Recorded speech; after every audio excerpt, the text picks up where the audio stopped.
Hey guys, অনেক ধাক্কাধাক্কি ঠেলাঠেলির পরে finally দেখে ফেললাম সাইয়ারা। সো যখন থেকে আমি ফেসবুকে পোস্ট দিছি যে আমি সাইয়ারা মুভিটা ফাইনালি দেখতে বসছি, তো সবাই অনেক অনেক কথা বলছো, অনেক মিম শেয়ার করছো আমার সাথে, বা কমেন্ট করছো এবং বলতেছো যে ভাই এক্সট্রা লুঙ্গি নিয়ে বসেন, টিস্যু কম হয়ে যাবে, তারপরে মানে এত পানি, এত কান্না, এত ইমোশনাল সিন, তো অনেক ডাবল মিনিং কথাবার্তাও বলছো, অনেকে রিভিউ চাচ্ছ। তো তোমরা চাইছো আর আমি দিব না এমনটা হতে পারে না। So here I am for the review of Saiyaara.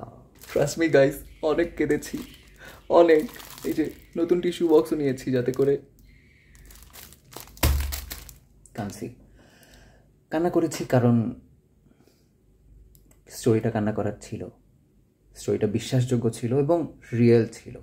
কেঁদেছি কারণ ওদের ডায়লগ ডেলিভারি, ওদের ইমোশন, ওদের অ্যাক্টিং খুবই ভালো ছিল। এরপর থেকে আমি যে কথাগুলো বলতে যাব সেইগুলো শুনলে অনেকের স্পয়লার হয়ে যাবে, সো যারা দেখেন নেই তারা এটা চাইলে স্কিপ করতে পারেন।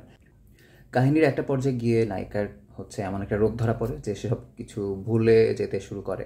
যে কোনো জিনিস, যে কোনো ছোটো ছোটো ডিটেল সে ভুলতে শুরু করে। কোনো বারের নাম, কোনো ডেটের নাম, কিংবা আস্তে আস্তে মানুষের নামও ভুলে যাবে। একটা সময় মানুষকে চিনতেও সে পারবে না, সে ভুলে যাবে সব মানুষকে আস্তে আস্তে। তার যত ক্লোজ মানুষ ছিল সবাইকে সে ভুলে যাবে। সো কেন এই কাহিনীটা এত বেশি রিলেটেবল হইল মানুষের কাছে? এক একজন হয়তো বা এক এক রকম পার্সপেক্টিভ থেকে দেখেছে, বাট আমি বলবো যে যারা এই ধরনের রোগের মধ্যে দিয়ে গেছে, বা যাদের ফ্যামিলি মেম্বাররা এই ধরনের রোগের মধ্যে দিয়ে গেছে, এই ধরনের এক্সপিরিয়েন্স তারা লাইফে কাটিয়েছে, সো তারাই রিলেট করতে পেরেছে। এবং আমি বলবো যে এখানে না কান্না করার কিছুই ছিল না। ট্রাস্ট মি, শুরু থেকে আমি খুব ন্যাচারালি বসে বসে দেখছিলাম। এবং মোহিত সুরির যেরকম ফিল্ম হয়, আমার খুব ভালো লাগে ওনার মুভি। আমি যদি এই ভিলেনের কথা বলি, আশিকি টুর কথা বলি, those are masterpiece for me. So Mohit সুরির ফিল্ম দেখতে বসবো আর আমার কোনো এক্সপেকটেশন থাকবে না, এমনটা হতে পারে না অ্যাকচুয়ালি। শুরু থেকে ব্যাকগ্রাউন্ড মিউজিক বলেন, আবহ, যা যা ইমোশনাল যা যা ব্যাপার স্যাপার দেখাচ্ছিল, gradually I started to believe and I started to connect with. But আমার সব থেকে খারাপ লেগেছে ওই সময়টা যখন গিয়ে মেয়েটার রোগ এত পরিমাণে সিরিয়াস হয়ে যায় এবং সে যে নায়কটা তার জন্য এত কিছু করছে, এত স্যাক্রিফাইস করছে, বা এত কিছু অ্যাডজাস্ট করছে লাইফে তার সাথে থাকার জন্য, তার সাথে জীবন কাটানোর জন্য, দ্য মুমেন্ট আপনারা রেডি হন যে না আপনারা দুজন একসাথে লাইফ স্পেন্ড করবেন, আপনার পুরো বাকি জীবনটা কাটাবেন তার সাথে, আপনারা কমিটেড হন। সো একটা মোমেন্টে গিয়ে যখন আপনার পার্টনারের এরকম একটা রোগ ধরা পড়ে যে সে আপনাকে আর কখনো মনে রাখতে পারবে না, আস্তে আস্তে ভুলে যাবে সব কিছু, আপনার সাথে কাটানো সব মেমোরিগুলো ভুলে যাবে। সো এর থেকে কষ্টের আর কিছু হইতে পারে না আমার, আমি মনে করি আর কি। আর যাই বলেন, হাত পা কাটা কিংবা আগুনে ঝলসে গেল স্কিন, আপনার সব কাজ করতে হচ্ছে আপনার পার্টনারের, এগুলো সব কিছু মানা যায়, সব ধরনের রোগ মানা যায়, বাট এটা মানা যায় না। ক্লাইম্যাক্সের ঠিক কাছাকাছি মুহূর্তে যখন নায়কের নাম পর্যন্ত ভুলে যায় এবং সে জাস্ট র্যান্ডম একটা মানুষের নাম ধরে তাকে ডাকে, এর থেকে ডিসহার্টেনিং আর কিছু হতে পারে না। ওই সময় ওদের এক্সপ্রেশন দেখার মতো ছিল। এটা আসলে খুব কষ্টের যে এই মানুষগুলো যারা আসলে এই ধরনের এক্সপিরিয়েন্সের মধ্যে দিয়ে যায় তারা কেমন করে লাইফটা কাটায়। আপনারা সবাই বলতে পারেন যে ভাই আপনার কি হয়েছে, আপনার তো এরকম লাইফে কিছু নাই, আপনার কি লাইফে এরকম লাভ স্টোরি আছে কিনা? না, আমার লাইফে নাই। বাট আমি দুজন মানুষকে চিনি, আমার লাইফে দুজন মানুষ ছিল যারা যারা অ্যাকচুয়ালি এই ধরনের এক্সপিরিয়েন্সের মধ্যে দিয়ে গেছে। আমি আমার নানা নানির কথা বলছি। 2015 or 16-এর দিকে নানার একটা রোগ ধরা পড়ে, যেটা খুবই স্বাভাবিক, বয়স্ক হলে মানুষের ভুলতে শুরু করে জিনিসপত্র। সো নানার আস্তে আস্তে সব কিছু ভুলতে শুরু করেন নানা, এবং নিউরোলজিক্যাল কিছু সমস্যা হয়ে যায়, ব্রেনের একটা পোর্শন শুকিয়ে যায়। সো আমাদের সমস্যা ছিল যে আমরা প্রথম এগুলো ওরকমভাবে বুঝতে পারিনি। হ্যাঁ, মদিনা আপু থ্যাঙ্কফুলি যখন মেডিকেল পড়ছিলেন, তো উনি একটু গরজি দিয়ে পরে নানাকে ডক্টর দেখানো হইলো।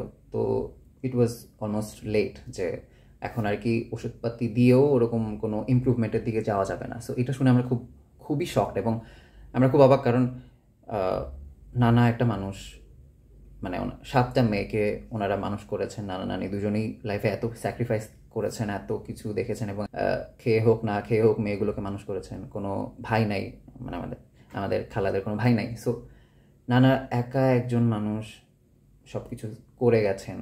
আমরা নানাকে এত সহজে ভাঙতে দেখবো, এত সহজে এরকম একটা উইক পার্সন হয়ে যেতে দেখবো, এই ট্রানজিশনটা অ্যাকচুয়ালি আমরা কেউ নিতে পারিনি।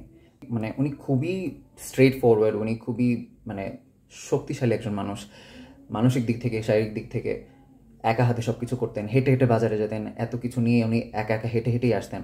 এখন আমি এত কিছু কেমনে বলতে পারছি, কারণ আমার বেশিরভাগ সময় ওনার সাথে কাটানো হয়েছে। আমি জন্মের পর থেকে প্রায় 2-2.5 বছর পর্যন্ত নানার সাথে, মানে নানা বাড়িতেই থাকতাম আমরা, নানা বাড়িতে দাদা বাড়িতে এরকম এরকম করে থাকতাম। তো নানার সাথে আমার অনেক টাইম স্পেন্ড করা হয়েছে। আর যখন বড় হই, ডিসেম্বর মাস মানেই হচ্ছে পুরো মাসটা নানা বাড়ি দাদা বাড়ি কাটানো। সো অ্যাপারেন্টলি ওনার সাথে অনেক সময় কাটানো আমার। তো ওইভাবে হচ্ছে আমি সবসময় দেখেছি ওনাকে। সো আমি যখন দেখি যে নানি একটা মানুষ, মানে উনি অনেক, একজন মহিলা হিসেবে উনি অনেক স্যাক্রিফাইস করেছেন। আর গতকালই হচ্ছে আমার নানির মৃত্যুবার্ষিকী যায়। তো আমি মুভিটা দেখছিলাম, আর না, এটা র্যান্ডম কোনো রোগ নিয়ে জাস্ট মুভিটাকে হ্যাপি এন্ডিং করে শেষ করে দিয়েছে এমনটা না। শেষ পর্যন্ত ওই রিয়ালিটির সাথেই আপনাকে মানে অ্যাডজাস্ট করতে হয়েছে। মানে নায়ক নায়িকা দুজনেই হচ্ছে রিয়ালিটির সাথে অ্যাডজাস্ট করে নিয়েছে। নানি একটা মানুষ ওই মানে বৃদ্ধ বয়সে, যেখানে অ্যাকচুয়ালি দুজনেই দুজনের খুব সাপোর্ট মানে দরকার ছিল, দুজনে একসাথে থেকে হচ্ছে মেন্টালি সাপোর্ট, যেহেতু সব মেয়েদের বিয়ে হয়ে গেছে। সো দুজন ছাড়া আর কেউ নাই। তো একজন যখন এরকম ভঙ্গুর হয়ে যায়, একজন যখন এরকম উইক হয়ে যায়, তাকে দেখাশোনার জন্য, তাকে মেন্টালি সাপোর্ট দেওয়ার জন্য ওরকম আসলে নানিও পরে আস্তে আস্তে উইক হয়ে যান। তো চোখের সামনে নানা নানিকে এরকম করে হচ্ছে দেখি। ওই সিচুয়েশনটা বা ওই পিরিয়ডটা, ওই যে মানে 2015 থেকে শুরু করে এই যে লাস্ট 2022 পর্যন্ত, মানে নানা এই যে এই 7 বছর এইভাবে করেই বেঁচে গেছেন, এবং এইভাবে করেই হচ্ছে ওনাকে ডিল করতে হয়েছে আমাদের। ওনার সামনে যেতাম আমরা, উনি মনে করতে পারতেন না, চিৎকার করতেন, চেঁচামেচি করতেন, ওনাকে শিকল দিয়ে বেঁধে রাখা হইতো যাতে উনি বেরিয়ে না চলে যান। কারণ উনি হুট করে বেরিয়ে চলে যান, উনি ভুলে যান সব কিছু। উনি আমাদের ঘরের অ্যাড্রেস মনে রাখতে পারতেন না, মানে ওনার বাড়ির অ্যাড্রেস মনে রাখতে পারতেন না, উনি ফিরে আসতে পারতেন না। অনেক সময় সারাদিন চলে গেছে, হ্যাঁ রাত চলে যাচ্ছে, মানে নানাকে খুঁজে পাওয়া যায় না, এরকম এরকম অনেক অনেক ইনসিডেন্টের মধ্যে দিয়ে গিয়েছি আমরা সবাই। আমার আম্মুর শেষ পর্যন্ত হচ্ছে আমাদের সংসার ছেড়ে, মানে ঢাকায় সব কিছু ছেড়ে টেটে আমাদের স্কুল কলেজ ছেড়েছে, আম্মুর একা গিয়ে নানা নানির সেবা করতে হয়েছে, এমন সিচুয়েশনও গেছে। এরপরে ইন্ডিয়াতে নিয়ে যাওয়া হলো 2018-এর দিকে ট্রিটমেন্টের জন্য, যে ভালো কিছু করা যায় কিনা। ভেলোরে নিয়ে যাওয়া হয়, আমার খালু আমার আব্বু সহ গেলেন।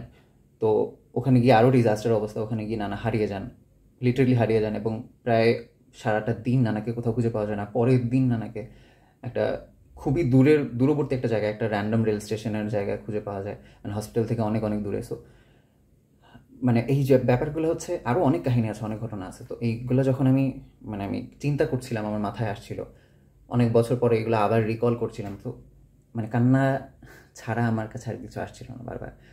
তো যারা বলছেন যে এই মুভি দেখে এত কান্নাকাটি করার কি আছে, হ্যাঁ, অনেক অনেক বাজেভাবে হচ্ছে বলেছেন যে লুঙ্গি ভিজে যাবে, ডাবল মিনিং জোক হিসেবেও এটাকে করছেন। তো আমি বলবো যে মানে আপনাদের, মানে আমি জানি না এখনকার জেনারেশনে এটা সমস্যা কি না, যে কোনো ইমোশনাল ব্যাপারগুলোকে আপনারা কেন জানি মানে সব ফান হিসেবে নিতে এত ফানি ওয়েতে সব কিছু প্রেজেন্ট করেন, যে সিরিয়াস ইস্যুগুলো আপনাদের কাছে এখন মনে হয়। আমি মানছি যে স্যারা মুভিটা এত মানে হাইপ পাওয়ার কথা ছিল না, বাট অনেক বছর পরে আসলে এরকম একটা ন্যাচারাল, এরকম একটা রিয়ালিস্টিক মুভি বেরিয়েছে। আমি বলবো যে Saiyaara is the combination of Aashiqui 2, Ek Villain and Malang, মানে 3টা ছবি আমার খুব ফেভারেট। তো সব কিছু কম্বিনেশন এরকম একটা প্যাকেজ দেখবো আমি। এত অসাধারণ গানগুলা, স্টোরি ওয়াইজ গানগুলো যখন যাচ্ছিল, আপনি একটাকেও বাদ দিতে পারবেন না যে এটা ছাড়াও হয়ে যেত, এটা ছাড়াও চলতো। So that's all. মানে মুভিটা নিয়ে এত বাজে কথা বলার কিছু ছিল না। আমি মানে সবাই যেভাবে ট্রোল করছিল, আমি ভেবেছিলাম যে হয়তো র্যান্ডম কোনো রোগ, ওটা হয়তো সেরেও যাবে, ট্রিটমেন্ট করা ফেলবে, লাস্টে গিয়ে মনে হ্যাপি এন্ডিং করবে, এরকম এরকম সবাই যেভাবে। বাট এটা তো যাই হোক, যারা মুভিটা দেখেন নাই দেখে ফেলেন। আই হোপ আপনাদের ভালো লাগবে। তো আল্লাহ হাফেজ, ভালো থাকবেন, আর মানুষকে ভালো রাখেন। মানুষের সাথে যতদিন আছেন, যতক্ষণ আছেন, ওই সময়টাকে খুব আপন করে বাঁচতে শেখেন, কারণ একটা সময় গিয়ে এগুলো কিছু থাকে না মেমোরিজ ছাড়া।